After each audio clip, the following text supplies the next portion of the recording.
It's July. So, what does that mean for us? Giallo.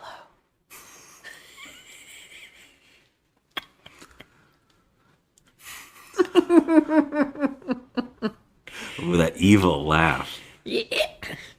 What was that? I don't know. Oh my god. I mean, I don't know how else to describe the way I'm feeling right now. Mommy, what's the matter? Mommy, why does that girl keep telling me I shouldn't go there? Giallo parlante. I'm talking to you. Bob. Bob. To him the opening of the seven gateways to heaven, because through that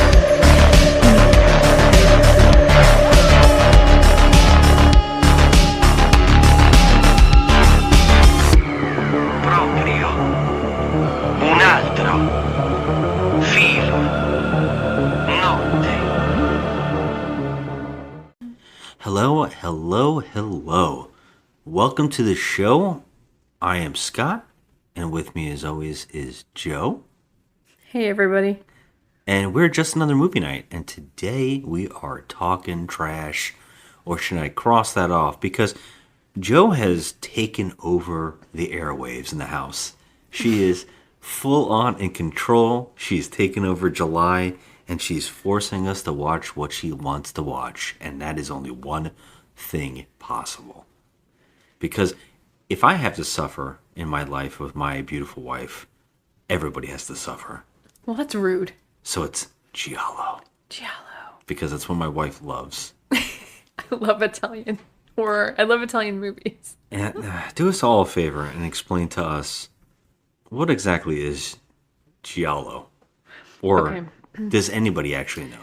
Okay, so there's a lot of different, a lot of different definitions or explanations on the internet of what Giallo really is. But according to Wikipedia, it's the literary genre involving crime and mystery with all like subgenres such as crime fiction, detective stories, murder mysteries, or thriller horror. So movies like Suspiria would fall under this category. It's mostly like, I would say, Dario Argento kind of like personifies Giallo. Well, it's funny because the word is actually, I think, a part of the word yellow. It means yellow. And also something else, I believe. I believe it's like half and half, and that's how the word came about. It's color. Yes, it's Giallo, meaning yellow. It derives from a series of crime mystery pulp novels. And I'm going to try and pronounce this, titled Il Giallo Mondadori. And it's like a pulp novel series. And All right. yeah. All that being said, this is a subgenre of horror that has confounded me for a very long time. Because the first time I ever heard of it, I thought it was a subgenre of horror that contained dreamlike atmosphere and colorscape. And then I found out that's not true. Because then I heard it was basically just murder, thriller, horror films that were made from Italian directors. Okay, so what it is really, the film world adapted the word giallo into movies by kind of branding the psychological thriller, the like spaghetti slasher, that kind of thing, murder mysteries, which a lot of Italian filmmakers are kind of known for. They've kind of, I would say, adopted the word giallo as their genre of movies. That's Mario Bava. That's Umberto Fellini, I guess. A lot of different. Well, let's that was too much realism and too much seriousness for us, because right now, let's face facts. Felci is what I meant to say. Umberto Felci. Let's face facts. That's his name. We've been drinking. Yeah. I have a theory that no one actually knows what Giallo is. But I have written my own idea of what Giallo is. Okay? Giallo, what I believe, is a movie that consists of a few things. I have a little list. All right? And we're going to go see, because since you've taken over this entire month and we're going to watch these Italian horror these Italian horror movies or whatever the hell we're going to call it.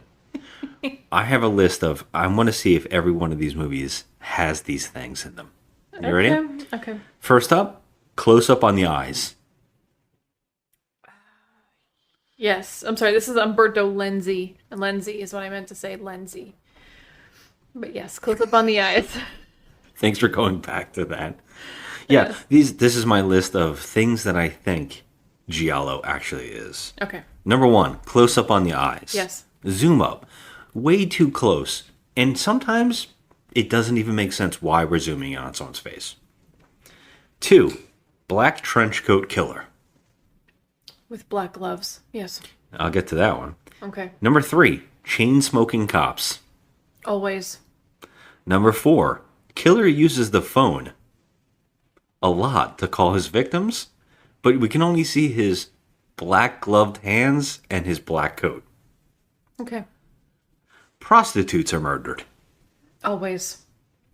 Woman gets brutally murdered, usually with something in the house. Okay. A switchblade is involved. There's a lot of artists. Paint drips on the victim. I haven't seen that much, but yes. Okay. I don't. Continue. I think it's in every one of these films. Continue. A killer has a sexual traumatic childhood. Rock, jazz, synthwave plays during every other scene. And dogs.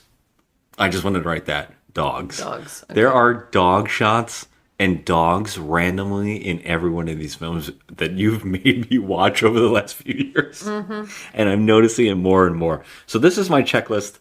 And tonight, I think we came up with 1, 2, 3, 4, 5, 6, 7, 8, 9, 10, and 11. I didn't get one thing in this one.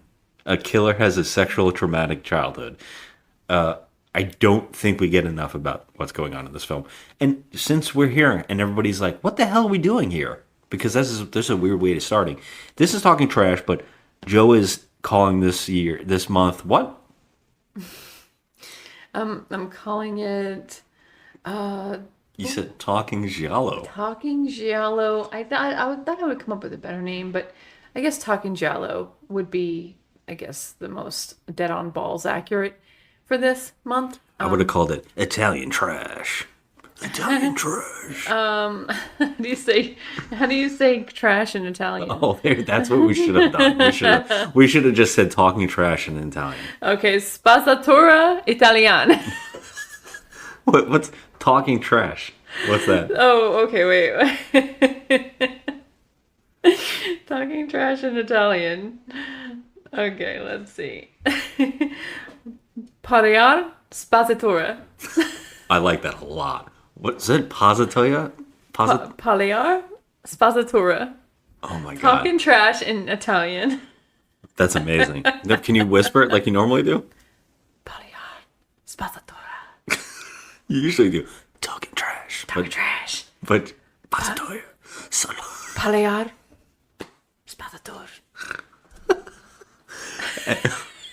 All right, the first movie up of this month, the one that you picked and put on in front of me today, is called 7 Blood-Stained Orchids, and this is from 1972. And I should really put this out here because this should have been on my list. The titles are full-on sentences.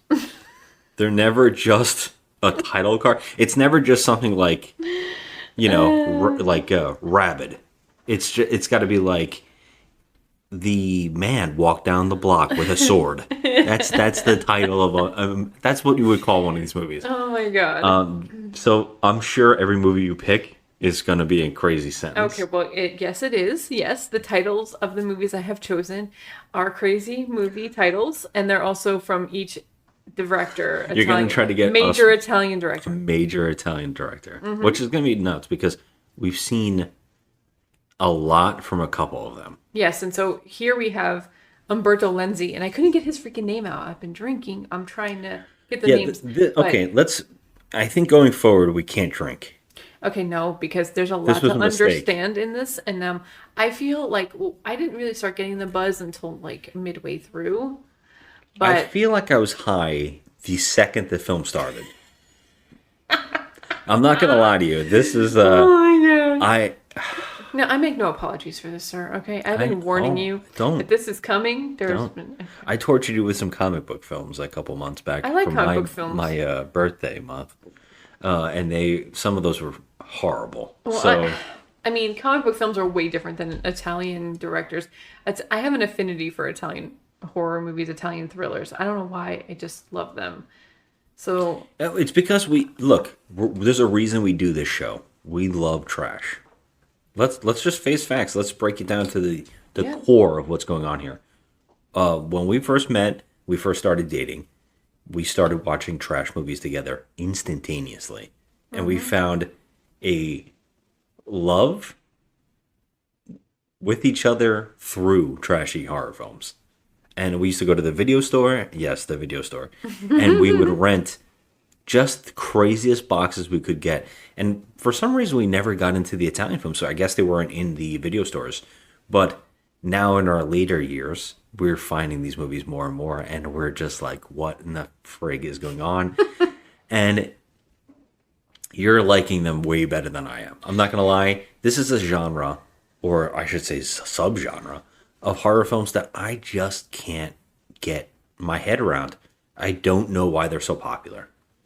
And I always break it down to say, I think we've said this in a couple other episodes. I think we did. I'm trying to think of this on this show so far that we've done. And I know Zombie 3. I know The Beyond come to mind instantly. Same director, Fulci.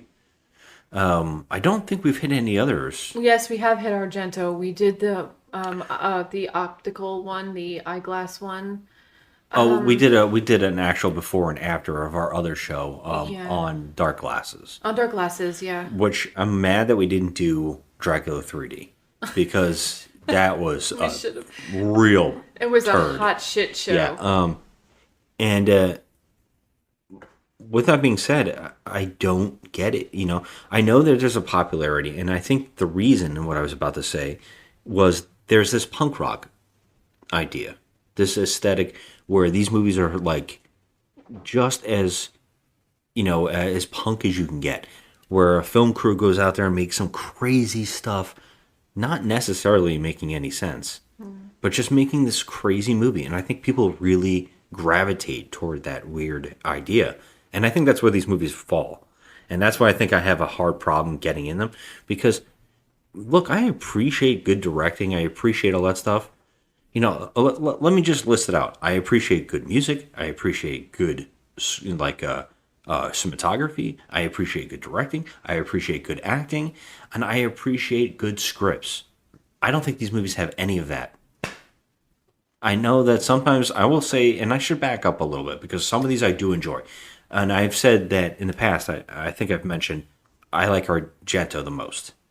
We both agree that Argento is the best out of the I think Italian Mario directors. Bava with like Black Sunday kind of nailed it. There's like a really cool vibe to that film, and I know people like it way more than I do, and that's cool.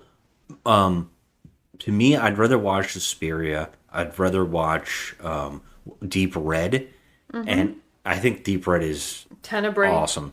Tenebrae. Tenebrae is growing on me. It does have a lot of those problems, but his movies grow on me the most. And I know, like, this is a thing. But tonight we are doing... What director? We're doing Umberto Lenzi. Okay. And, again, this movie has a lot of these problems. And this is going to be a really tough plot breakdown. Usually on this show, we're talking trash, we kind of talk out bad movies. Because, look, half the time we think you shouldn't see them.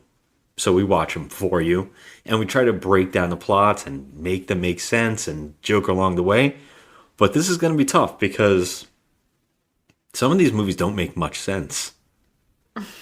And they have, and this one particularly just happened so quick. It went on for a while. I thought we were an hour and a half in, we were only like 35 minutes in. And I was like, holy shit, the plot is moving so quick. Yeah. There's so much happening. But I will say that we have seen another Umberto Lenzi Oh, sure movie. we have, yeah. That was Spasmo. I don't know if you remember this one. I do. Is this the one with the mannequins? We gave it a 4. I might have It's given a it a very lower. I don't strange even know. movie. This, well, I gave it a 4. Yeah, it's a guy and a girl walking on the beach, and they find the woman's body. Yeah, it's in the mannequins. sand. It's a yes. They Okay. keep posing mannequins as the corpses. It's very, very strange. Yeah, so we have seen Umberto Lenzi movies before. Oh, there's another one we've also seen. I think it was Knife of Ice. Yeah, we saw Knife of Yeah, Ice. I think we watched that around the same time as each other. Yeah, yeah. So I mean, But let's get into the plot, okay? Let's try to explain what we watched. And that's why we're saying drinking was a bad idea, because half of it felt convoluted. And I think we actually rewound one scene 3 times just to understand what is happening. well, it was convoluted before we started drinking. So in all That's fairness, the problem. Yeah, Yeah, shouldn't we have cracked started open a drinking. beer with it right when it started. And you know what? You know what the warning sign of a bad movie is? Joe has a list of warning signs you're about to watch a terrible movie. Right? When the opening of the movie is a driving sequence. Check. Everybody has turtlenecks. Check. Ugh. And we got both of those. So I mean, this okay. this was wait, a warning sign. wait. In all fairness, this movie took place. It was made in 1972. Yeah, And true. you know how I have a complete and utter disdain for 70s fashion. I think it's disgusting. Yes. Although I did dig the guy's plaid suit. I mean, there's turtlenecks everywhere. I can't stand it. This is like a nightmare in fashion. But yes, I can't help it. Most of my movies take place in the 70s. Go ahead. Yeah, and I think most of my least favorite films take place. I think that 70s in general was like the time period of people going, I don't know what we're doing. Right? It's just like, I don't know. Let's see what sticks. Like disco, maybe. Oh my god. Rock, kind of. I You know, mean, it's the same thing with movies. What if we have an artistic killer? I don't know. Why not? So yeah, here we go. So this movie starts off with a driving sequence with, I don't know, jazz music, like synth jazz. It doesn't belong. That's a thing. That's a thing. Sometimes, like Argento, he'll get like a collaboration with Goblin or something like that, the band Goblin, and they'll have this crazy cool synth wave music or this this gothic creepiness, or sometimes it's just like a synth piano playing and it's just creepy. And sometimes it's intense. Sometimes it overpowers the scene in a way where it makes the scene better because the music is so intense. Not here. No. Here we got jazz music playing at all times, and it is very strange.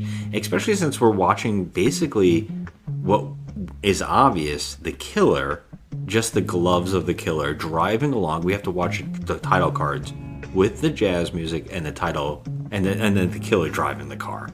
And that goes on for the entire title card. It's like almost like Umberto Lenzi just didn't understand how to make a thrilling score, you know? Like it seems Well, like it's not him, I'm sure, but I don't know who the I composer mean, is. he had to but- hire someone, and his direction was, okay, let's just do some sweet jazz tunes. A lot of the time, well, it's like he went to the dentist and he was like sitting in the chair and he was like, "This is what I want. Yeah. Whatever's playing right now." This sounds kind of groovy. Yeah, Let's this is cool. Yeah. Yeah. What if there was a killer with this music playing? So It yeah, doesn't matter if there's a killer. Yeah, It's true. still upbeat and jazzy. Because this is a Italian horror film, this credit scene ends at Hookers, which, if anybody heard our last shows, or a couple months ago, we did the Fast and the Furious franchise, and everybody kept saying road hose. We got a lot of road hose here. This is a it's such an area for prostitution that they actually started a campfire and looked like they're roasting marshmallows. Yeah. And there's so many cars pulling up. There is though, like, here's the thing, it looks like a drive-in movie. Yeah, They're parked. They're like literally people are parked somewhere. driving on the People are just, like- sidewalk to get horse. Yeah, but like there's people parked, so they like turning tricks on the cars right then and there. I guess that's what's happening because Yeah. it's like a drive-in movie. It's pretty interesting. I mean, some of these prostitutes are really freaking gorgeous.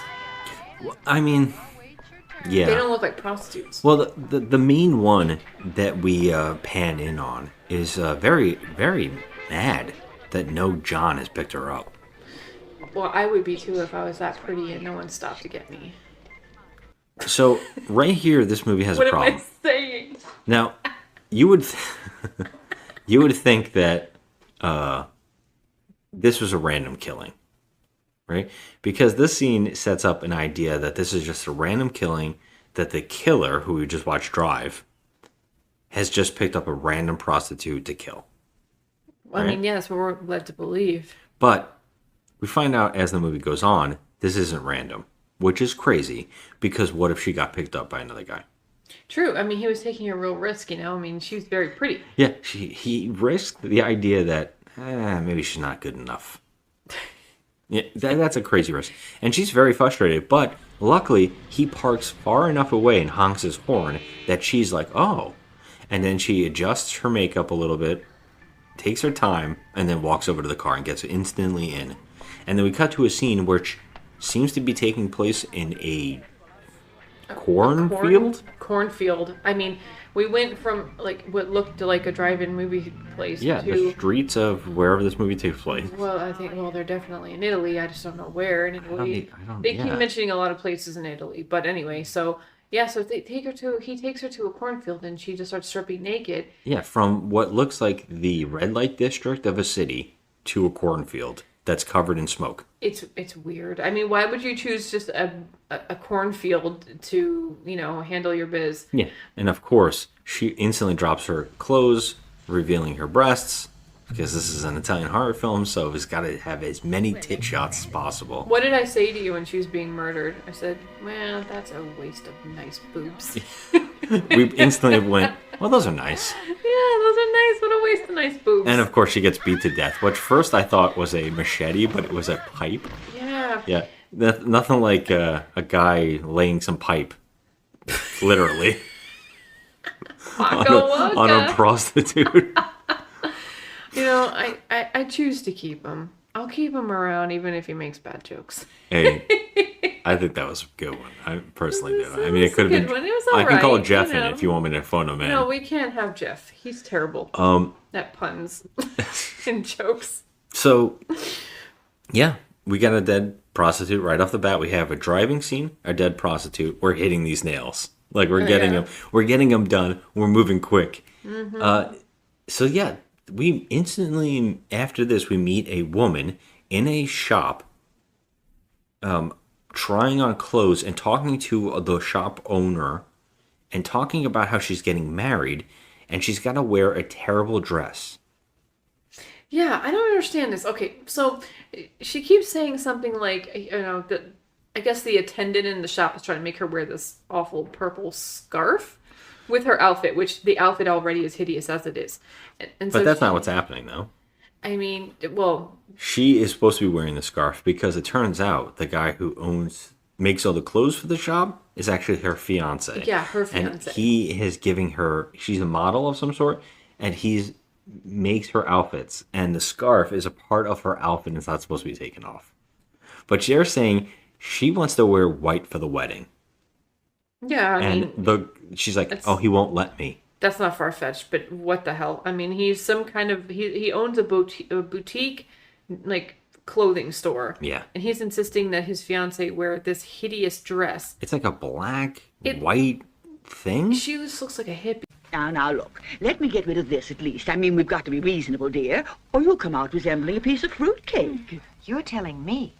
I want to get married in white with orange blossoms. Well, then insist on it while there's still time to.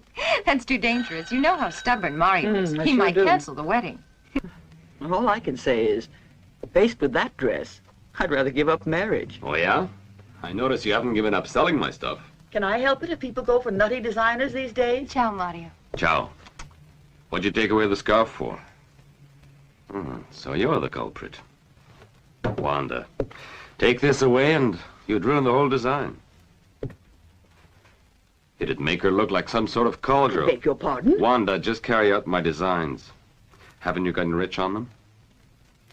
Here, have the cutter start on these. It's the winter line for St. Moritz. Yes, master. But Like, it's on the it's got- mannequin. I think the wedding dress is on the mannequin. She's wearing some kind of floral craziness with a lavender scarf. Yeah, it's terrible. I mean, the fashion, like I said, of the 70s is just gross.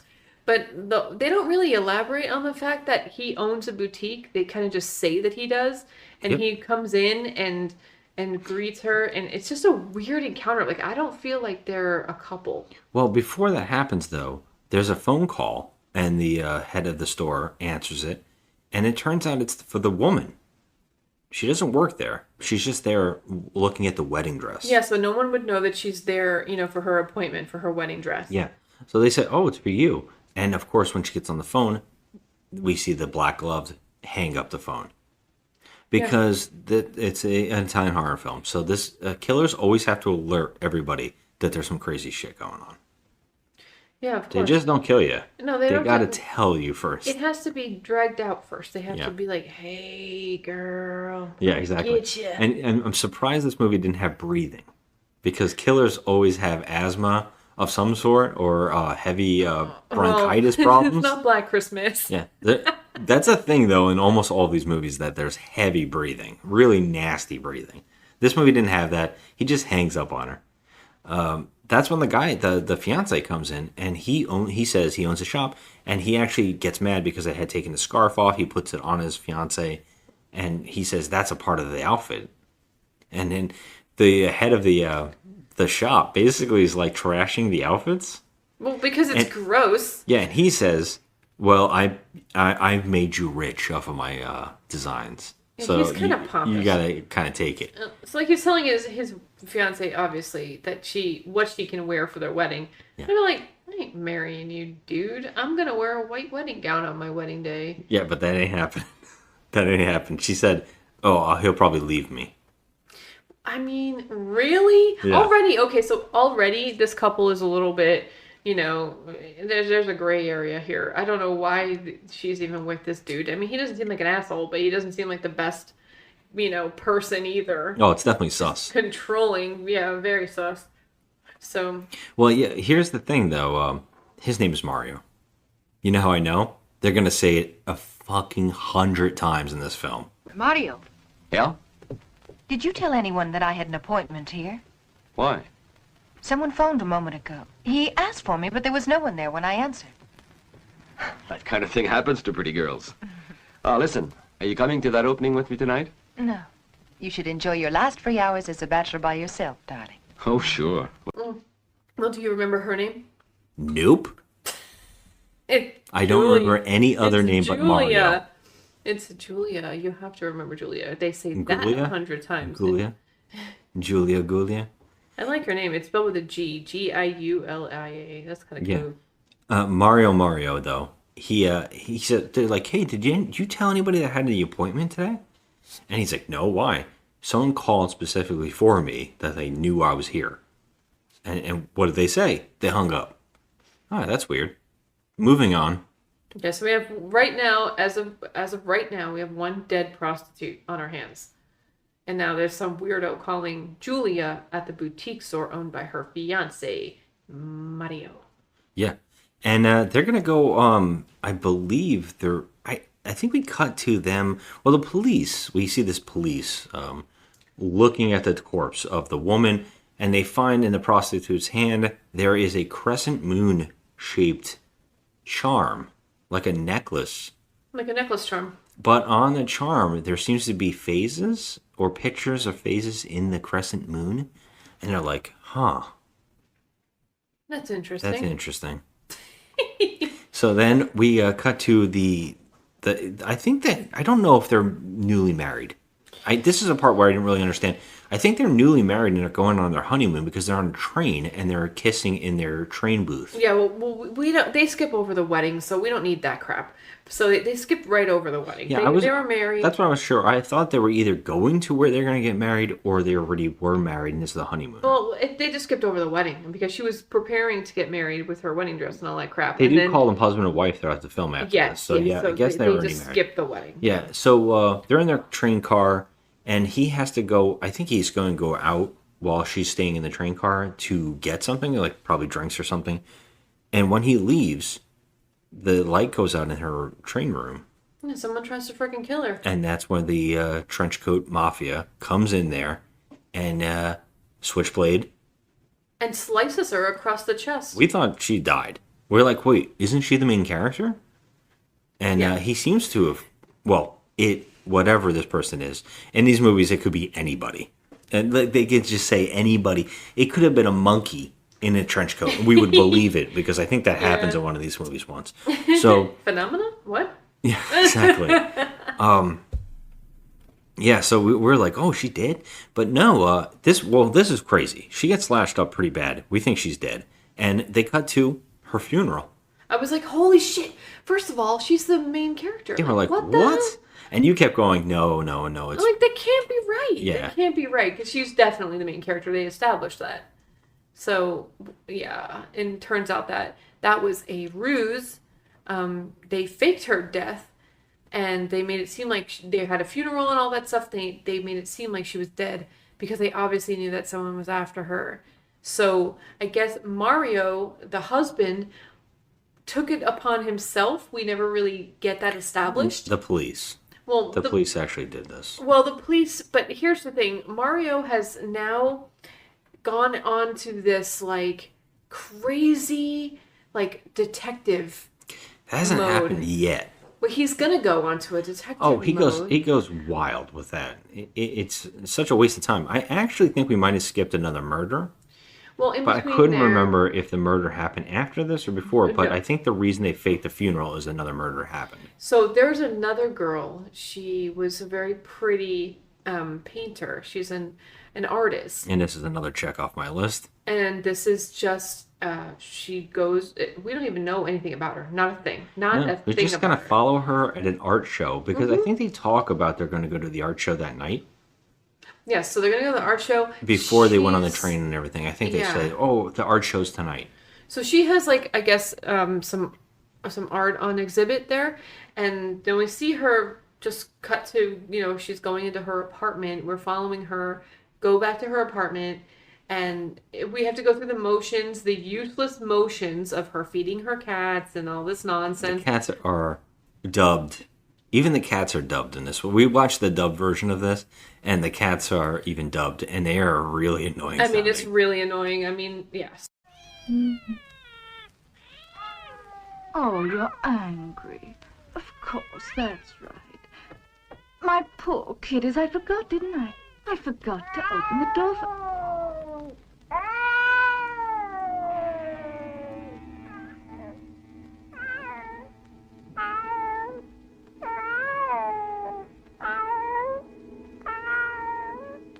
We have to go through that, and she goes through the motions, she changes to her nightgown, the whole thing, like right before you get murdered. It's a staple in all horror movies. Yes. Like, you have to watch the person get ready for bed. Okay, And so- of course, the phone call. and the phone where he call, hangs up on her. Of course, where he just hangs up on her. There's no communication, nothing. And she keeps hearing shit in her apartment and, crazy horror stuff. She just like every other horror movie, she does not go out the front door. Yeah. She just looks Well, around. Before that, though, we have to talk about, before that all happens, the cats are murdered.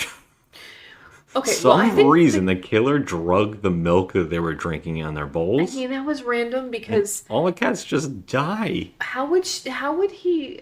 Okay, why though? If he's planning on going there and murdering her, why would you drug the milk? Did he think that they would give him away? It's very bizarre. They're cats. They don't give a fuck. They just like walk around and just knock shit off tables. Yeah. So like I mean, I guess he was afraid they were going to give him some paps. skippity paps. Some skibbity paps. We don't know what's going to happen there. And he's like, oh, these cats might alert me with their paps. Shout out to Munch. Tony Baker. I'm looking at you. What you about to do? Well, I was going to demonstrate the skippity pass. Oh, well, what's that? The skippity pass. Stop staring at me. Yeah, I mean, he kills these cats. These cats are dying, and then she's startled, and she goes to get the phone. That's when she runs across the room to get the phone to call the cops because she knows something's up. She actually tastes the milk, which made me laugh. That was weird. Yeah, and she's like, I mean, if there's That moment where cyanide someone- in there or something, yeah. I When you wondering. taste something, you go, drugs. Yeah. I just put this in my mouth. It's like when the detectives in older movies, like, you know, I taste, love it. they put their They fingers taste- in the blood and they taste it. Yeah, they taste blood. It's blood. My favorite of that, our favorite of that, is Eli Roth's Thanksgiving when Michael Biehn does that. Yeah. Shout out to my embarrassing moment episode where we talked about Michael Biehn. Love you. Yeah, but yeah. So yeah, she runs to the phone to call the cops, and that's when the killer is, of course, behind her, where he was hiding. I guess he's a master of disguise because he strangles her with her telephone wire, her cord of her telephone. Yes, people, there used to be cords on telephones. 1972. Yeah, and she is strangled to death with the cord of the telephone. And of course, the cops find her body. Oh, and of course, when she hits the floor, the paint's on her paintings. And also, the killer, not only does he drug the cats and kill the cats, but he also takes the time to paint the eyeballs on her paintings. Yeah, and he makes it into some kind of like crazy Dripping blood like creepy thing. Like she has a painting of a guy. Killers are wacky. And he just puts blood all over it, like, well, red paint to make it look like blood. It's weird. It's like, why go through all this, man? Like, Horror are you movie trying killers. to leave like a calling card? Horror movie killers are just the best. I mean, they are, but here's the thing: most horror movie killers have one MO. You know, like this guy has several. He just does whatever the fuck he wants. Yeah, He and no one ever leaves points his- any of it out, by the way. No, he leaves his crescent moon, which is supposed to be his calling card, but then the police never make mention of the weird, like, you know, cat killing? the filing of the filing of the paintings, the cat killing, nothing like that. When he kills her in the scene, she hits the floor, and the paintings knocks over some of the paints, and all the paints drip onto her because we have to make this as artistic as possible. It has to look Hollywood. Oh, of course. So she's like naked from the waist up, and she's got paint dripping on her breasts and everything. It has to have the whole thing, and we do it. And It's the a bit cops, much. like we said, the cops. And my favorite thing we have to point out, because from now on, when they call the killer this, the cops call on the radio. They call him the Crescent Moon Maniac. That's my favorite. The Crescent Moon Maniac. I think if I was the killer, I'd be pissed. It's like the Red Dragon kidnapping the news reporter and saying, "Fuck you, I'm the Red Dragon. Don't call me." What do they call him? The Tooth Fairy in the Red Dragon? I'm not the Tooth Fairy. I'm the Red Dragon. Yeah, but the killer's loose again, and the cops are like, "Oh, some shit." And that's when I think the train thing happens, and then they fake the funeral to try to lure out the killer, because killers usually show up at funerals. Yep. Or they show up at the crime Well, scene. they usually show up at the crime scene to be like, "Oh, hey, you know, I want to look at what I did," you know? Yeah, I mean, I think that's an actual thing, and it's like I think, what is it, narcissistic? Yeah, well, I've seen a lot of personality true thing, crime documentaries to know that is a thing. which makes us experts. Yeah, I'm an expert. I don't know about you. I have seen every true crime documentary. I'm just saying. Well, they show him a slideshow. They show the husband of the woman in the train car a slideshow of everybody who was at the funeral, and he has to tell everybody, "Oh, I don't know this person. Oh, I know that person. I know this person. I don't know that person," hoping that one of these people is the murderer. So he sees a slide of a guy who he has no idea who that is. It turns out that the police know who that is, and they say, "Oh, he's an undercover cop. Oh, he's the chief of police. That's He's the very chief smart. of police." Okay, but that shit never comes back. We thought I instantly, because I love playing this game and Joe hates it, that I try to guess the killers, and usually I guess decently enough. I mean, you're pretty on top there. Yeah, you know, I try like really hard. You are on point. You really get it. A lot of the time, that's why I get mad. Because I'm like, "You motherfucker!" Yeah, I'm like I ruin just the whole wanted to- movie. Yeah, I'm like, I'm watching this. Can I come up with my own scenario before you Well, spoil it? Usually you ask me, "Okay, who is it?" And I'm like, are you sure? Because you get mad, and then I tell you and you're mad anyways. Well, because we usually go through 4 theories, but most of the time your first theory is correct, and then at the end of the movie, I'm like, mother. To give a little information on this, this started way back before we even started dating. We were hanging out with friends, and we were seeing, I believe, Sixth Sense. No, Yeah, was The it Sixth Sense. Oh, the Sixth And Sense. Okay, wait. I leaned Yeah. over to you, and I said, "Oh, he's dead." Right when he got shot. Right when they went to the church, right after he gets shot in the movie, and I said, "He's dead." And you said, "What? That doesn't even make sense." And I said, "Anytime a movie doesn't tell you something or show you something, they're hiding information. So the only logical conclusion is that he's dead." And the whole movie, you were sitting there. And when it finally got, like, it happened in the movie, you looked at me and you were so mad. And since then, every time we've watched a movie together, you say, "Well, who is it? What's happening?" It's like I really don't want to know, but I just want to see if I can prove you wrong. Yeah, we used to, our favorite thing, and this is something we've wanted to do for a long time, but we've never done it. We wanted to, for the longest time, record ourselves watching trailers because we used to joke around that I would guess the movie from the trailer. I couldn't stand it. You've done that so many times. And we were like, we got to start recording our exact, seeing a trailer for the first time and me guessing the plot of the movie, and then see the real movie and then go back to it and say how right or wrong we were. And we were going to do that. We've never done it. We always wanted to, but we never have. I mean, I would love to. I just feel like, you're such a smart ass. And you're always, like, so right about all of it. And it makes me so angry. I just And think it's that's like, a funny concept. Me hate trying to you. destroy a movie just from like a minute and a half trailer. I mean, we've been wrong lately on our assumptions on movies. Like, we I haven't been doing good, yeah. No, we haven't Some been. movies are really getting to me. Yeah. So, I mean, this one automatically. I guess that near the end. Because, like, Yeah. the problem with this one was, this is one of those movies that doesn't establish who the killer could be until way later. Yeah, and also another thing about this movie is there's too many players, but they don't Yes. establish every one of them. And they do this terrible directing style where everybody's like, oh, anybody's a suspect. Yeah. They keep zooming on faces like crazy, which is only done for tension.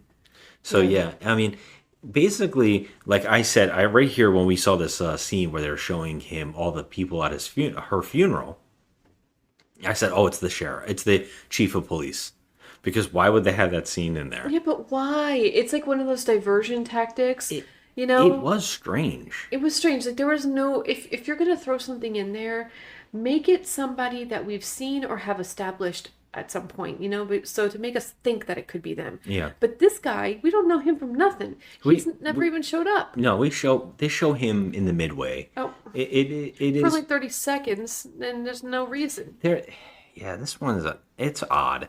But yeah, the wife, they faked her death and they passed it around to the media.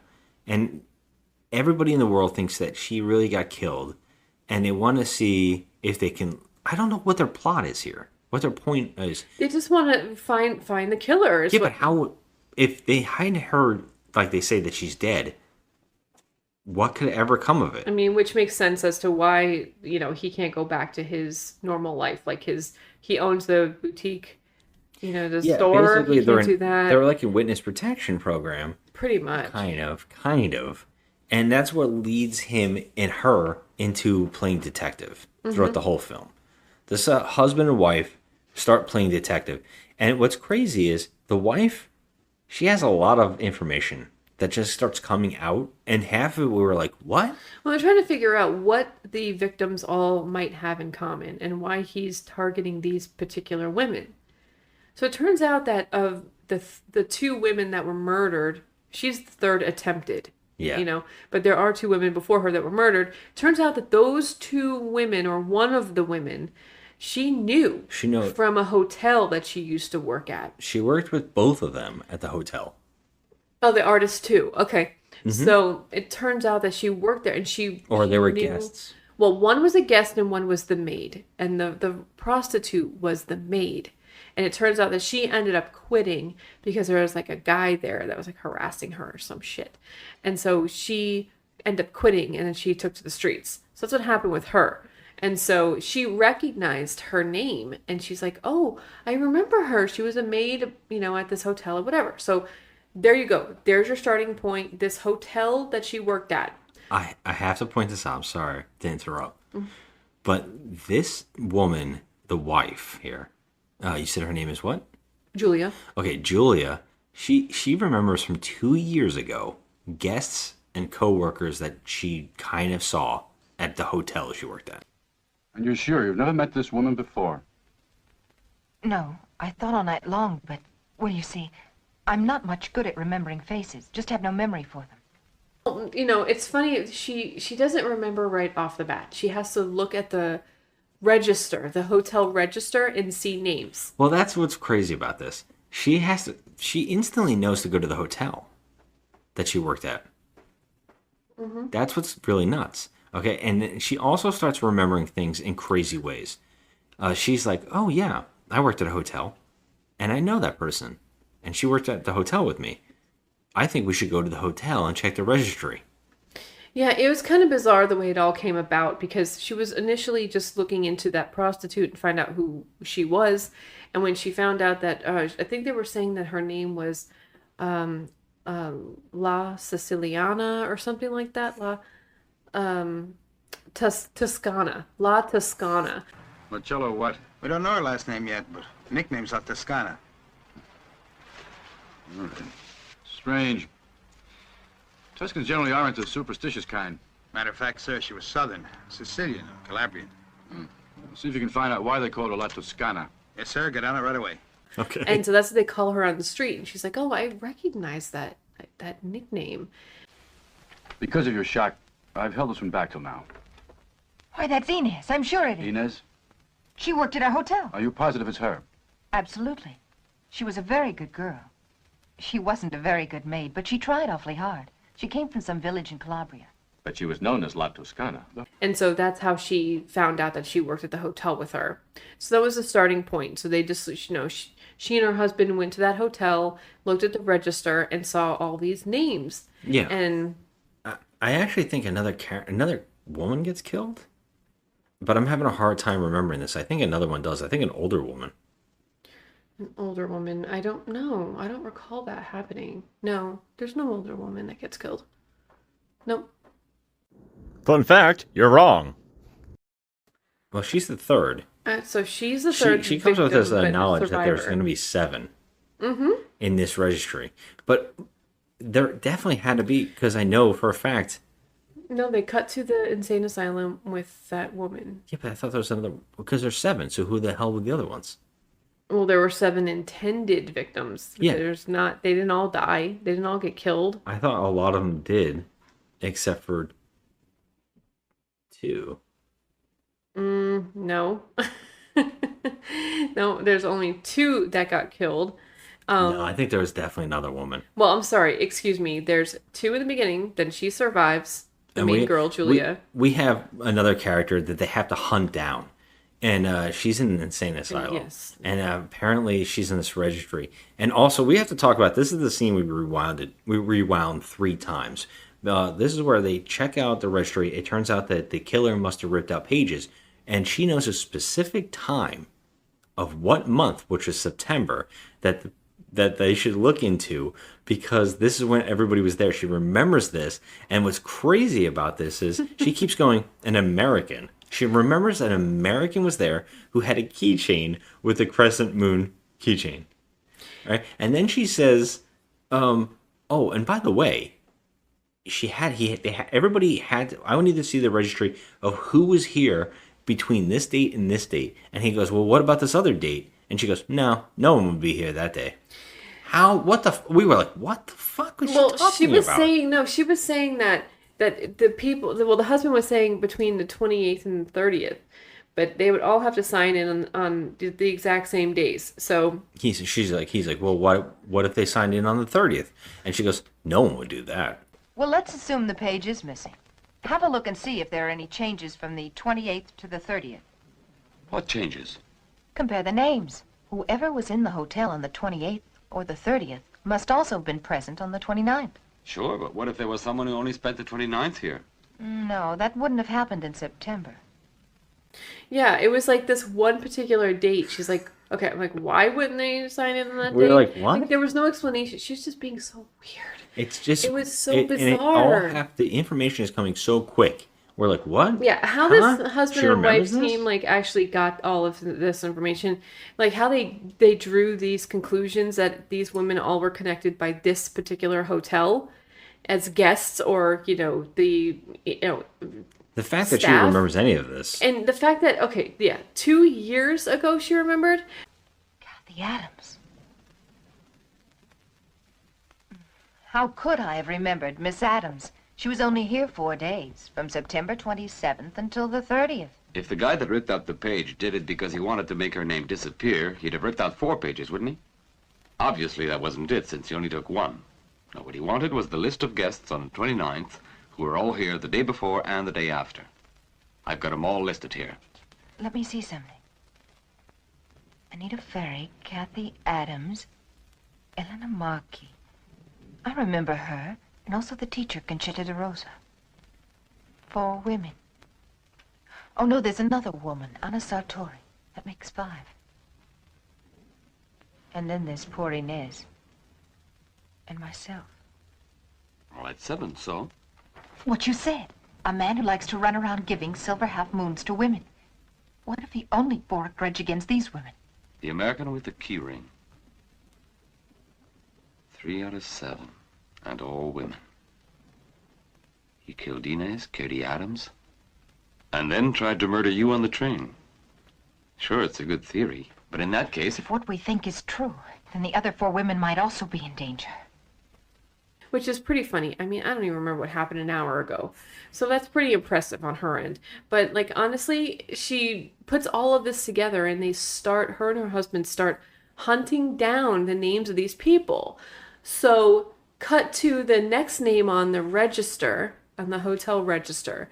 And it's this woman who is in an insane asylum or a psychological facility, something like that. And, she's got issues, but she is completely obsessed with the fact that someone's trying to kill her. Yeah. So she thinks it's this old lady reading a magazine upside down, and she thinks she's hiding a knife, and you could tell she's just not right in the head. Yeah, it's a thermometer. It's actually a thermometer, not a knife. She has a thermometer under the couch cushion, but she thinks it's a knife, and she thinks someone's trying to kill her, which is not too far off because someone is trying to kill her. So she goes into her bedroom and she's, scared shitless. And turns out, yeah, the killer's in her room. Yeah, of course. And none of the nurses are coming. And he's like turning on the faucets and all this stuff. Oh, making more noise. Yeah, making more noise than anything. And so he drowns her in the bathtub. So she is now victim number 4.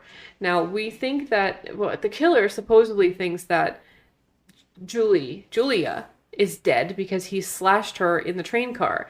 But we already know, we as the audience know that she is alive and well, and he doesn't know that she's alive and well. So he's just moving on to his next victim. So right now we supposedly have 4 victims. Julia is alive, but 4.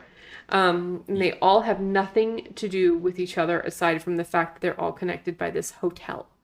That they were all guests or worked at this hotel, which we never establish why. That's a thing. What is this hotel like? What is the meaning of this? There's no establishing story or anything like that. They just tell us that, oh, all these victims stayed at this hotel. Okay, great. Well, that's wonderful.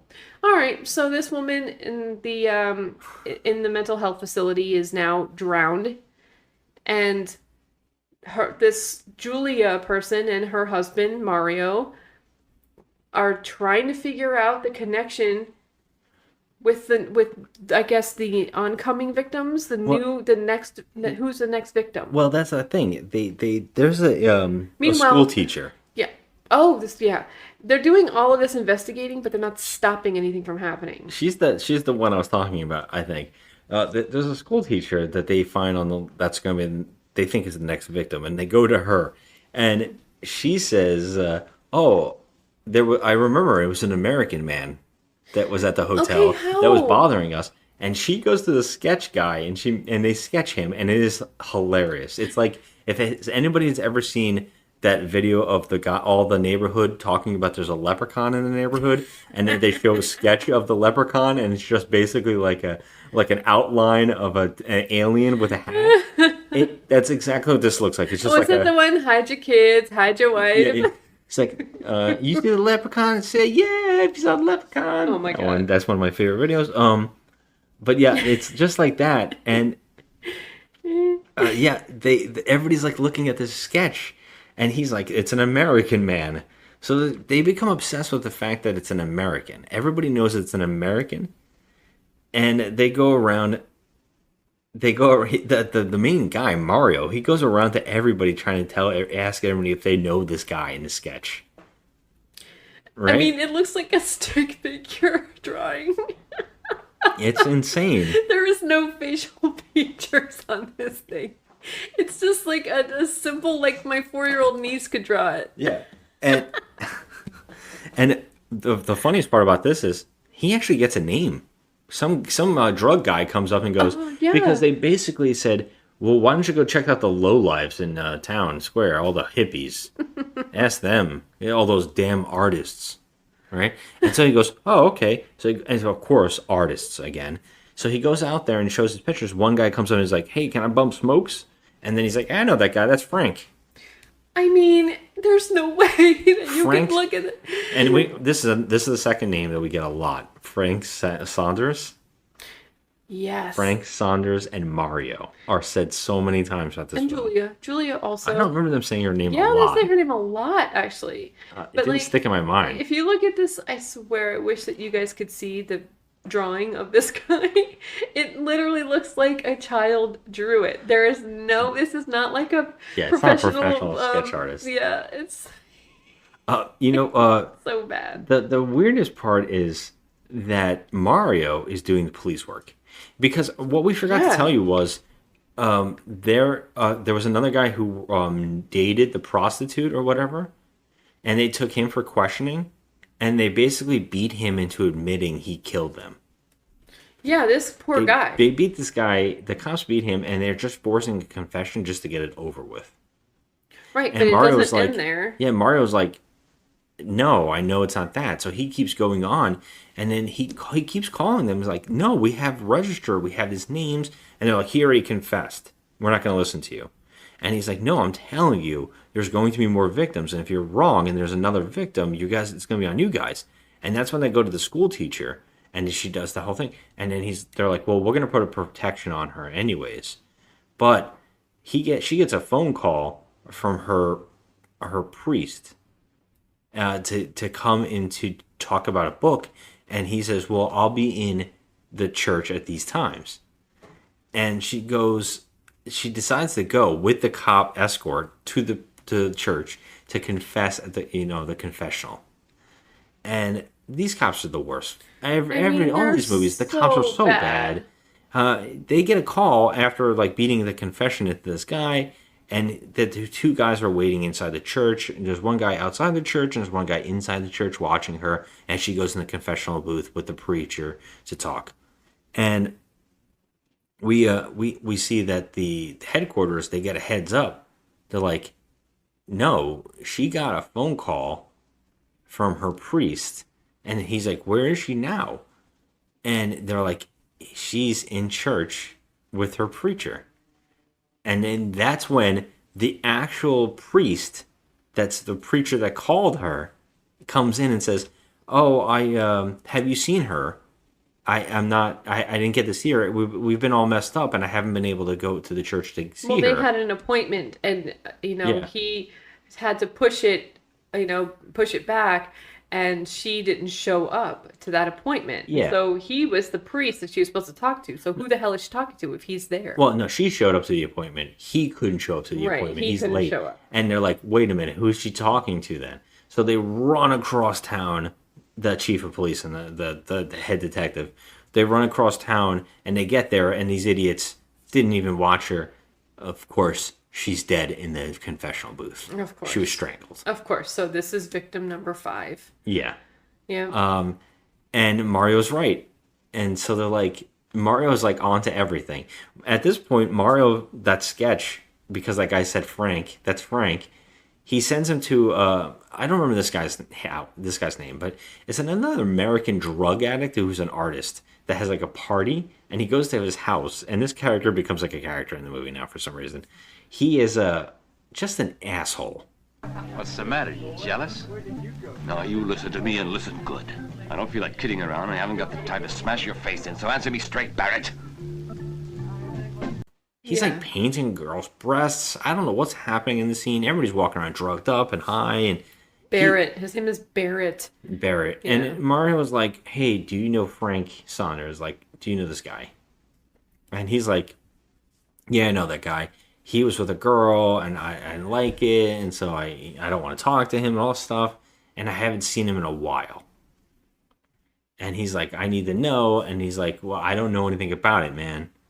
So he like writes his name and number on a giant portrait of Marilyn Monroe for someone to call if they come in that house and they know Frank. Call me if you have any information, basically. All of this basically leads to, it's like really nonsense, because what it basically leads to is we find out that this Frank character was in a car crash 2 years prior. And he's dead. That he's dead. He goes to a cemetery, and he finds Frank's grave, and someone has put seven fresh orchids on it. And they say it's painted, but they just look normal. Well, they say that it's there's red on the orchids, representing blood, but literally there's no blood on this orchid. I didn't see it. They're just purple and white. It looks like a really normal orchid to me. It was like, okay, one of those things where like you mention something in a movie, but the director hasn't enacted it yet. Yeah, he didn't even film it in a way. And you know what's crazy too? If you told me David Lynch directed this scene, I'd believe it, because oh my God. There's a random guy with gloves and a hat. There's an old man staring at him, and then he just starts talking to him in a different language, and then nothing comes of it. Yeah, it was. There's so many pointless scenes in this movie where like you're like, wait a minute, okay, these two are talking, but why? Yeah, maybe he was saying something interesting, but we're not told what it was. Yeah, or Mario's doing some kind of investigating, but wait, what? I don't understand what he's saying. Is it a way to say, oh, he has black gloves on, like the killer? I got nothing. It's just old man with glasses. I don't know what the scene is. He came and went, and that was it. Yeah, so he knows that his name is Frank Saunders. He died in 69, I think it was. Mm-hmm. And that in a car crash. And then he goes, oh, he died. And the guy who is the gravedigger, basically, the guy who's keeping up the cemetery, he knows all the information, of course. At first, he doesn't even know Frank Saunders' name. He's like, that does sound familiar. Let me look around for a minute. And then he remembers. And then the next scene, he has all this information on the guy. Oh, yeah. Yeah, he didn't remember him at all, but now he does. He goes, oh, you know what? That's really sad. No one really came to his funeral. Yeah, no one comes to visit him. No one comes to, and he died in the hospital. And he says, what hospital? And he goes, the American hospital. And we're laughing about this. Because in Italy, there's a hospital called the American Hospital. We're like, what? What American hospital? What is this? Is there like a embassy hospital or something? And then the next scene, we actually see the American hospital. It just says the American hospital. It says the American hospital. And what's really funny about this is, right after he says the American hospital, we start seeing Pan Am planes like parking on the runway, and we're like, wait, did Mario just fly to America? And then we get a whole scene of two new characters coming out of an airplane, and we see that the Crescent Moon maniac is watching this woman come out of this airplane with her husband, apparently. All the women in this movie are very pretty, by the way. Yeah, weird underline, like under eye makeup. Well, it's a extra lot of eyelashes. Eyelashes underneath. That was the thing in the 70s. It just doesn't. And now they all look like raccoon eyes, though. I don't like it. Yeah, it's a bit extra in this movie. It is very intense, especially on this actress. They're all pretty, though. Yeah. But yeah, she gets off the airplane, and the cops get there because she happens to be on this list that Mario has found. They go to try and protect her, yeah. So they go in there, and they tell him, they take her in, and they tell her, they took the husband and have her waiting out on the side. And they're telling her that the husband is being held for questioning about drugs. And she's like, that's impossible and all that stuff. My husband's not like that. And then we see him talking to the cops, and they're telling him, we're telling your wife it's this because we know that she's fragile and she experienced a car accident 2 years ago. and that she hasn't been the same since, and we're afraid to set her off. So we're telling her this right now instead of what's really happening. What's really happening is there's a killer who might be targeting her. Mm-hmm. And he's like, this is crazy. This whole thing with this character is just so stupid. Things just randomly happen like a soap opera with this character. It is, but he leaves her at home alone a lot. This husband. Well, the cops are apparently with her, but like, Except they're I not. feel like not. I feel like I don't know. Like it's hard to talk about it because so much weird shit just keeps happening in each scene. Mario goes around and interviews a whole bunch of people, and this is when we start meeting a whole bunch of other characters where the camera zooms in on their face as they watch him mysteriously, like they're all bad guys. We get this one guy, of course, he owns a kennel of dogs. Mm-hmm. Again, there's my Of dogs. course. Yep. There's tons of dogs. He basically tells him that he says, I think Frank went to this thing and you should know him. And he's like, I'm not really sure, but I think he went to this church. Like he was a part of the congregation or something. So then he goes to the church and he interviews the priest. And then the priest takes off his glasses and the camera does the close up on him. Like, we're supposed to worry about him. Yeah, we have to worry and about he's the like, priest. I don't know who that is. And so everybody's like, but they're all doing a face after they're saying something. After he leaves the room, they zoom in on him like, they have other information. Yeah, but what's funny about this situation is they go and they talk to this one priest. That's it. They don't interview other members of the congregation or other priests within the church. Nothing. They just talk to this one guy and they're like, okay, we're satisfied. Let's leave. This guy with the dogs too. It looks like Mr. Furley. He's got like a big tie, it's like, who is this guy? Dated yourself. Mr. Furley. I think I've dated myself many times on this show. Oh my god. So yeah, it's really strange. And Mario is got the information. He just keeps finding everything. And you know what's really funny is his wife is disappeared from these scenes. Yeah, well, she's left at home a lot of the time, which bothers me because he knows that the killer. At this point, she's not outed as being alive. Well, okay, she hasn't been outed yet. You think they put her in a wig or something? Something to try and unmask her identity, but they don't. But here's the whole thing is she was literally, someone tried to murder her once before. Why would you ever leave her alone? Yeah. Especially in this ridiculously obscene, huge house that no two people have any business living in. It's so huge. It's like, what, you left her alone in this ridiculous house? I mean, anyone could be hiding under the couch. Yeah. This guy. And what's wild is that we go back to that woman, the I don't know what she does for a living, but she seems famous or something. But they're holding her, and we randomly find out that she has a twin sister. Okay. Who's picking up her child, who we only see in one scene. She sends her twin sister out to get a magazine and pick up her child or something. Yeah. And then they didn't think, maybe the killer would mistaken your twin sister for you. So if that's what exactly happens, is the killer gets the twin sister and pulls her into a room from an elevator and uses a drill on her. Yeah, I mean, she just lays there and takes it. This woman is so pretty.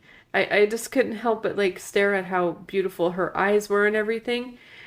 She's on the list, this lady, but she, like you said, apparently has a twin sister. So the killer mistakes her for the other sister. Yeah, what a twist. Okay, that's a twist, but why? He didn't know that? No, he obviously didn't do his research. I know, exactly. But which is really odd when we're talking about the plot. Yeah, forward, and so so the wrong sister got killed. It was the twin of the person he was really trying to kill is now dead. This angers, is it Julia? Yes. This angers Julia, so they actually set up a fake thing where she's going to out that she's actually alive because they want to catch the killer. And she's sick of everybody getting killed and they haven't been able to stop him. So they set up that the husband gets arrested while the media is watching. Mm-hmm. And she runs out and the media captures her being alive while her husband's getting taken away. Right. So Mario's getting pretend arrested as Julia gets on the news as being fake alive and had been hiding her identity, pretending that she was dead. for this to catch this killer. So the media sticks that out. So this way that the killer, the crazy moon killer, whatever the hell his name is, will come after her. Which is kind of fucked up when you think about It it is. on Mario's part, because he literally uses his own wife as bait. He didn't do that. It was actually her choice. But still, then she's left alone at night, and guess what happens? She's not really. They're actually watching from outside. But for some reason, he breaks a window to come in on her house, and then she faints.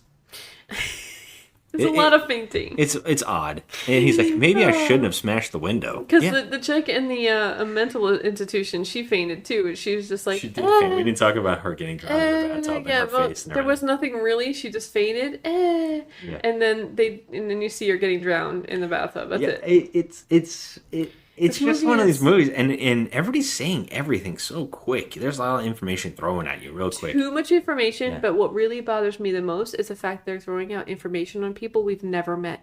So I'm just like, okay, who? Yeah, Frank Saunders? Who? Frank Saunders is this and this and this and what? And then they keep saying like long names, and then they go Frank Saunders. It's like so odd. It's so weird. And Well, it's because like- he's American, so it has to be like that. Yeah, but I mean, every time they say another person's name, it's like, is that a town or is that a name? What? Where are we? Who is this? What's going on?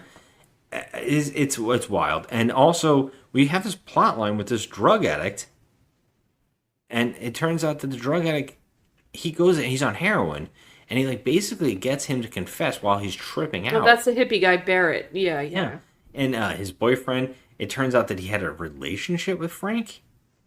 Yeah, okay. And that Frank was actually, he thinks that Frank was murdered 2 years ago by whoever was driving the car.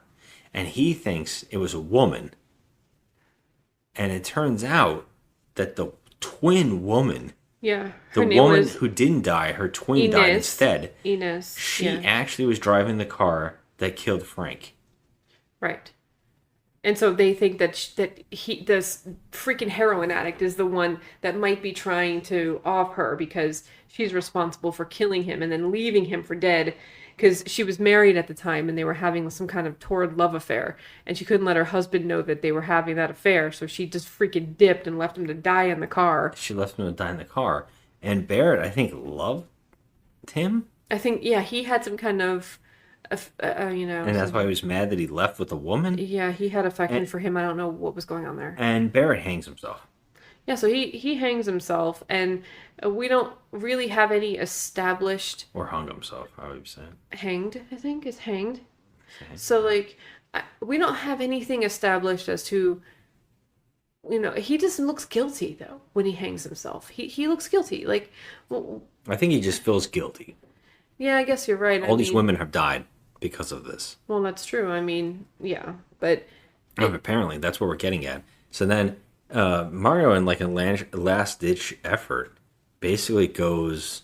I think he goes to the hospital, gets records and all stuff, and then he goes back to the priest because he's like...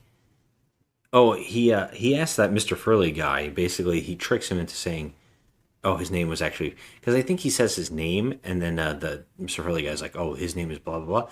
He's like, no, it's actually Frank. And I know he was in the parish with you and that priest, and I know you guys know who he is. Mm-hmm. And he's like, that's odd. So he goes back to the preacher, who we see a scene of him teaching a class to these, to whatever the hell you call those people that go to this church, and his congregation. And Mario goes there and he gets him to leave the congregation so he can talk to him. And he says, look, it turns out that Frank was a part of this church, and he died in 1969. Do you know, he's like, someone here had to have done his funeral. Who was the preacher that did his funeral? Is there any information you can find out? And he's like, priest is like, absolutely, I can look it up in this book. And he looks in this book, but the actor just basically says the information without even really looking. And then he's like, oh, this person. And he's like, look, is there any information where this preacher lives so I can contact him and ask him any information to help us out? And he's like, oh yeah, sure. His address, and he knows his address instantly. Although he had to look in a book and know what the guy's was. And he basically says he lives in Melbourne. that's Australia. Yeah. And he's like, I can send you a note and he'll get back to you really quick. He's a great guy. I know he'll contact you quickly once he gets the information. And he's like, no, that's all right. Forget about it. And that's when when he leaves, the priest is like acting strange. Yeah, so we know that he's hiding something Yeah. But then again, but he's a priest. I guess. So yeah, I mean, before all of this, we started laughing back and forth. Like, what the fuck? What is this movie? Who's the killer? What's going on? And I said, oh, it's the priest. And I was like, God damn it, come on. I'm like, you're way off. Yeah. I said it was the husband because I was like, oh, that's weird. Yeah, that would have been bizarre since he's our main character investigating the entire movie. Well, no one would suspect him except me. I was like, because earlier I said, well, it's the sheriff. It's the chief. I keep saying sheriff, but the chief of police. Because why would they have done that scene? But then I was like, no, it's the priest. It's the next logical conclusion is that's the priest. And sure shit. I was right. And I actually said that earlier as a joke. I was just like, it's the priest. I know. I was like, shut up. Don't tell me anything. Well, you said, who? And I said, the priest. And then you were like, what? I don't even understand. Who's the priest? And I was like, he's a character. He's in the backgrounds. I don't know. So, yeah, it turns out that basically Julia, because she outed herself, she gets an attempted murder on herself. Yeah. And this is my favorite thing. This is what these movies always do, is that killer is wearing a trench coat and gloves and a hat and a whole thing, but then when it comes to the end of the movie, no longer. No, he doesn't give a crap. He now he does not care. And he's ready to kill her, and he is just wearing his priest robes. Yep, full on priest costume, his priest robe. Not even priest robe, just the tucked in black shirt with the white collar. Yeah, this just shows up. His clergy outfit. Whatever. Now we're going too far with that. I don't know what you call it. Whatever. We're gonna roast in hell. Anyway. He's in his blacks and his whites. How about that? I don't know. Yeah, he goes after her. He goes on. He tries to kill her. It turns out that Mario finds out on the side that he is Frank's twin brother. And nobody... See, here's the thing about the police in this movie. They don't interview a goddamn person, okay? It's like they go in, they talk to him, they talk to the priest for like 2 seconds, and then they don't interview any other, clergymen or any other, members of the congregation in this church where things might have stirred up. Well, it's not even... The cops don't do anything. Mario's doing everything. I know, the cops are the worst in this movie. And I have to point out, I think at one point... One of the other cops calls the other cop Luigi. No, and I was like, I think the chief is Luigi. I think you were just hearing that. If this is Luigi and Mario at the end of this movie, it'd be amazing. I think you were just hearing that. I don't think so. I think I heard it. Because they were saying Mario so much, you're like, is there a Luigi? And because the Italian, no, I think I heard it. I heard Luigi. You were just waiting. It's not on the credits, but I know it's existing. Luigi Macaroni. Oh my god. So yeah, I mean, I don't even think. I'm not gonna lie to you. I don't think I remember how this ends. I know the priest is going after her. Yeah, as the killer, and that he is Frank's twin brother, and that girl killed his brother in that car crash and covered it up, and he went nuts on the crescent moon, and because they're twins. And now what's really funny, now this is what I had to point out from earlier. So he's mad that his twin brother got killed. Yes. But then he killed someone's twin. Yes, but he was also bitter at that woman for just leaving him for dead. But he killed a twin. You think he would feel just as bad for killing an innocent woman. Yeah. And a twin, of all things, they have such a connection. It's like, that's why he's mad. It just seems really odd. I was like thinking to myself the whole time, like, well, you think this would set him off or something else would change here? But yeah, I mean, it's just so bizarre. Well, Mario. And why does he kill? Is he killing everybody at the hotel? Is this guy's? It's not everyone. It's just certain women there. But it seems like everybody who's working that night. Yeah. Or who was at the hotel. Is that because he doesn't know specifically who the killer was? That he just guesses it's one of the women there, and that's why he's killing the women? I mean, that's all I can guess. That's what There's no too. rhyme or reason to this killer. Yeah, he's just like, I gotta kill everybody just to make sure I can get revenge. Yeah, he there's no rhyme or reason. They don't even explain it. And so in the end, when he's trying to choke out Julia and kill her, Mario then enters, and he attacks the priest, and they roll into the pool, and he drowns the priest. The priest actually comes up in the air like he's struggling to get out, and then suddenly he just dies. It was just like, bleh. Yeah. I was like, what just happened? So he drowns or whatever. And then you see Mario gets out of the pool and at the bottom of the pool, you see the priest at the bottom of the pool. And then he's dead. And then Mario gets out of the pool, and he and Julia just walk around holding hands, and that's it. credits. Credit. Finn. I looked at you, I was like, are you fucking kidding me? Finito. That's what we sat through this for? How long was this movie? Oh, God. I mean, it felt like 3 hours, but... It did. It didn't feel like that long, but I would, if you told me 2, I would believe it. I mean, I feel like I was watching a lot of... It was only an hour and a half. Wow. Oh, wow. my God. When we rewound that one scene, it was only a half an hour in. I was like, what? It looked like it was like another 2 hours. I was like, holy shit. Well... Was this Michael Bay produced? Strap in, sir, because we have other movies, other Giallos coming your way. I mean, this movie, though, I mean, I couldn't believe that we had this much going on this quick and this much convoluted stuff. I was like, what? Who? I was like, ah, shit, I gotta sober up because I don't know if I know what's going on here at all. Like, I'm like, I feel like I missed a whole movie in here somewhere. This one was wild. Yeah. I'm confused. I don't even have anything to say because it didn't even feel like that much of a movie. It didn't feel paced or it just didn't feel like it gelled into a full length length movie at all. It just feels like it just was happening. Yeah. And I was like, what? It didn't gel at all. It just it's didn't. such an odd film, and nothing about it stood out as like inventive or anything. Not one scene stood out as really interesting. Nothing was even funny. Usually we're looking for something that made us laugh really hard. Yeah, there was none of that. The cat's all dying on the floor, and the cat's actually acting like they must have got them high. I didn't know what was happening. They were like just dying. I was like, what's happening here? Like, I don't know. That was something that was interesting that stood out, but nothing about it. Not music, not anything really. Even the directing is kind of stale. At one point, I thought, oh, during the cat scene, when the woman stood up and she knew someone was in the house, the camera tilted, which is something I talk about on the show a bunch, is Dutch angles. I talked about in the Rob Zombie, what was it, the Munsters. Yes. The episode we did on that, where Rob Zombie's using heavy Dutch angles, which are, like famous in certain things, and you use it for certain things. And I was like, oh, this guy's going to do Dutch angles on this and make it creepy. But then I started noticing that he never did it again. And all I could think was, did that camera accidentally tilt? Because it was actually kind of moving in a way where I felt like it was falling. Yeah. And maybe they just left it in. And it was like, oh, the director's actually going to do something creative.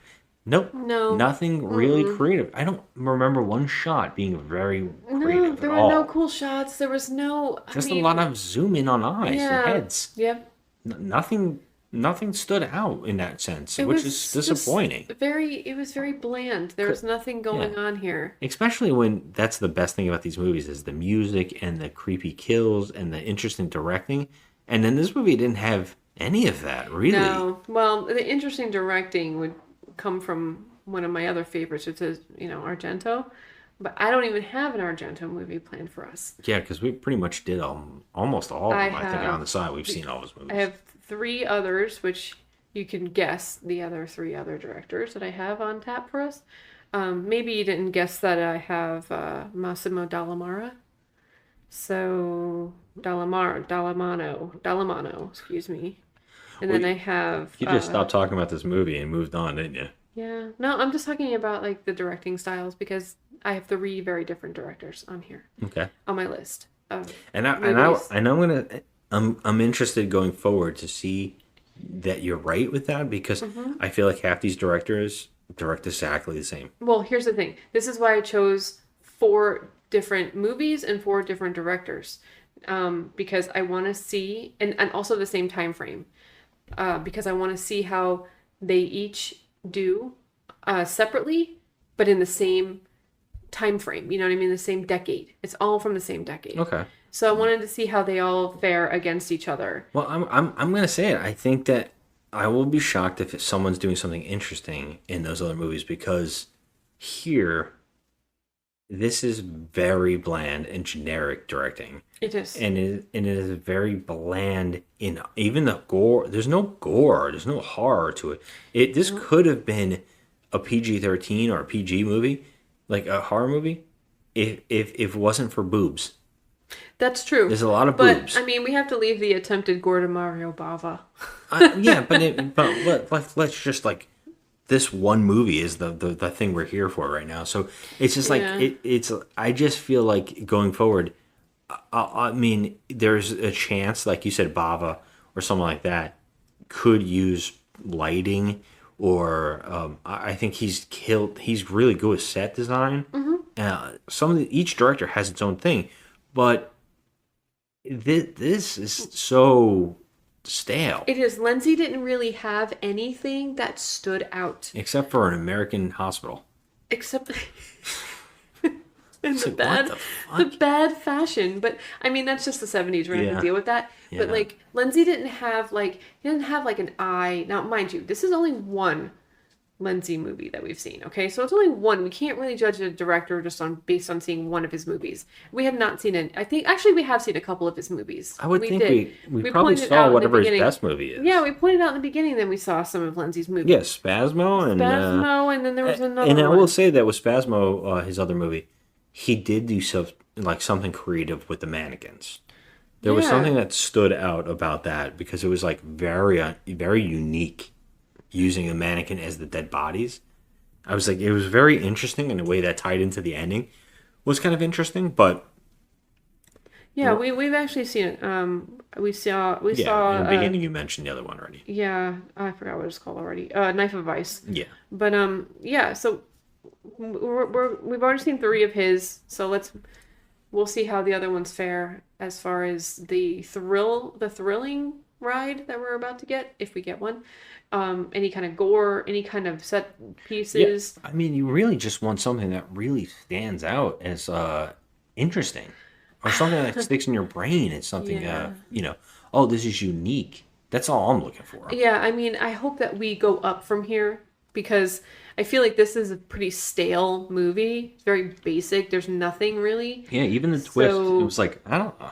Who knows who this is? It's like not even that big of a twist. That's what I'm saying. It's like they talk about characters in the movie, but they don't really establish them, which is a big no-no if you're doing like a murder mystery, which is what this is. Yeah. And they kind of failed at that. Oh, big time. And, I just found this movie to be very flat. And, I mean, it wasn't poorly directed. It was all right. It was decent.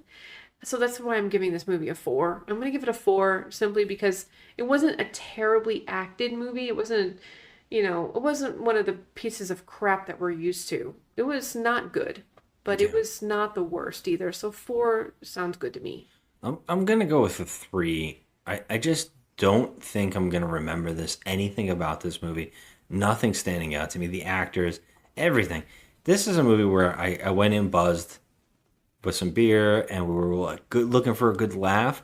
And then we just were sitting there squinting like, what is happening? Why? Baffled. What is this?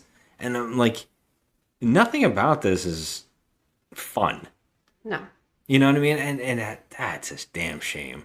Oh, I hope I can thrill you with the next one that I chose. I mean, it's going to take a lot for me to be impressed with a Italian horror, one of these type of movies. It takes a lot for me. This is a genre I don't get it, and I'm struggling. Well, I'm struggling to figure it out. I mean, I get it. Like if you told me the budget for this movie was $10, I'd be like, oh shit, he pulled it out, man. Never mind. Let me elevate my score to 5. You know what I mean? But I'm sure it's like, God. And I'm sure we'll find out some crazy stuff like we always find out about these movies too. Like, oh, the mob paid for this, or something crazy like that to funnel money through them. Or that we always find out stuff like that, and it's always so strange and off-putting. That's true. Yeah, and so I mean, right now, no. I'm not going to remember. I don't even remember the title right now. So God knows I won't in 20 years or 20 years. In 5 days, I won't remember the name. 7 Bloodstained Orchids. Yeah.